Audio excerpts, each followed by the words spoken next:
একজন মানুষ সর্বপ্রথম কোন জিনিসের প্রেমে পড়ে জানেন? কথার প্রেমে পড়ে। কিসের? কথার প্রেমে পড়ে। কথার ধরন, কণ্ঠস্বর, তার অ্যাটিটিউড, তার শব্দের জাদু, এটা মানুষের হৃদয়কে জয় করে ফেলে।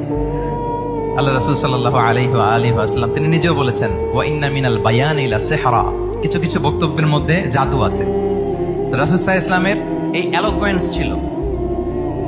এলোকোয়েন্স, তিনি বলতেন, উতিতু জাওয়ামিউল কালিম, আল্লাহ তাআলা আমাকে সর্বমর্ম বাচন ভঙ্গির অধিকারী করেছেন। একজন মানুষ সর্বপ্রথম কোন জিনিসের প্রেমে পড়ে জানেন? কথার প্রেমে পড়ে। কিসের?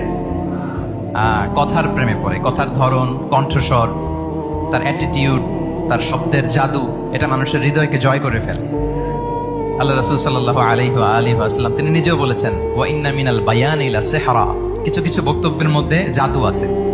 তো রাসূল সাল্লাল্লাহু আলাইহি ওয়াসাল্লামের এই এলোকোয়েন্স ছিল। এলোকোয়েন্স, তিনি বলতেন, উতিতু জাওয়ামিউল কালিম, আল্লাহ তাআলা আমাকে সর্বমর্ম বাচন ভঙ্গির অধিকারী করেছেন।